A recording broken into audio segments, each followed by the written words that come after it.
Here's a very simple song. You'll often see this arranged in different ways with capo in different places and different chords and whatnot, but the original version, I transcribed it for the Bob Dylan Complete, has a capo at the 7th fret. So we've got a G chord, which actually sounds like a D, but we're going to call it a G for now. We've got a C chord, actually sounds like a G, but we're going to call it a C. And the final chord is a D, which actually sounds like an A. So if you didn't want to play this with a capo, don't play G, play D. Don't play C, play G. Don't play D, play A. But I'm going to assume that we're kind of pretending we're in the key of G here. We've got G, C, and D, and that's all there is. And before we look at the way the chords work in the song, let's just look at the strumming style that he plays. Not sure if he used a pick, but typically he's playing the bottom note of the chord, so for G that's going to be the 6th string, and then strumming down a couple of times.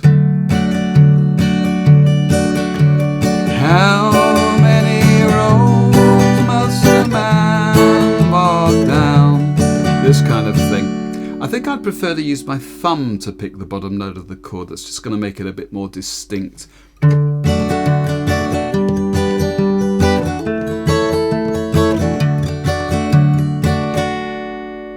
Now, he was obviously working on some kind of other thing going on in the bass when he was doing this, because typically, actually, he picks the 5th string on D, an open A, so it's like D with an A in the bass. It doesn't really matter, but we get this.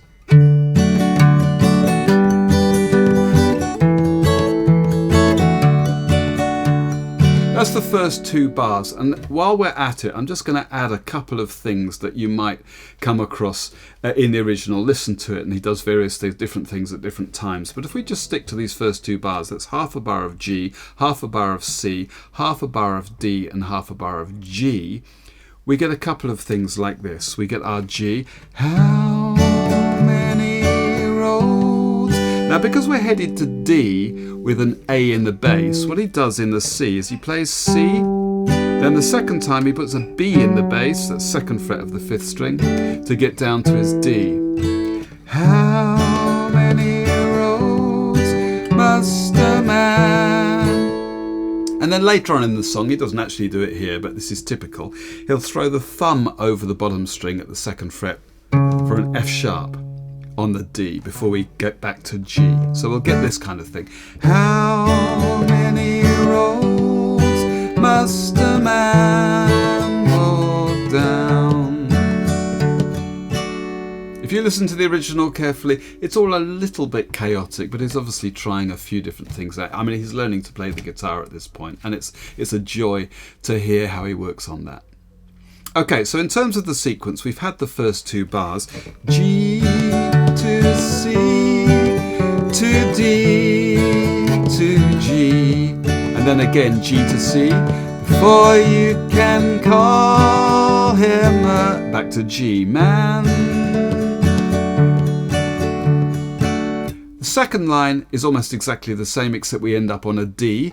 How many seas must a white dove sail before she sleeps in the sand? We're on D now, and in fact what he does is he alternates between the open 5th and this thumb on the 2nd fret of the 6th. For she sleeps in the sand. Now the third line is exactly like the first line, so we end on the G. How many times must the cannonball fly before they're forever banned? And you see that time I did a little hammer on. Open 6th string, and then thumb is hammering on weirdly to the 2nd fret.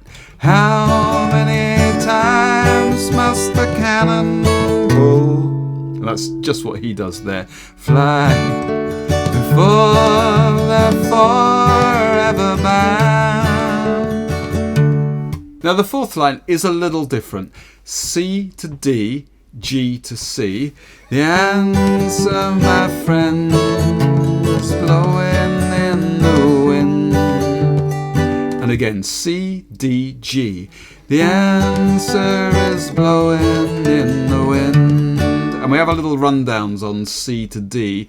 The answer, my friend, is blowing in the wind. The answer is blowing in the wind.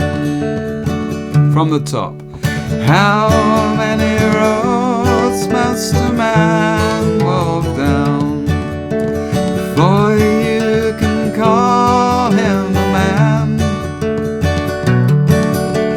How many seas must a white dove sail before she sleeps in the sand? Yes, and how many times must the cannonball fly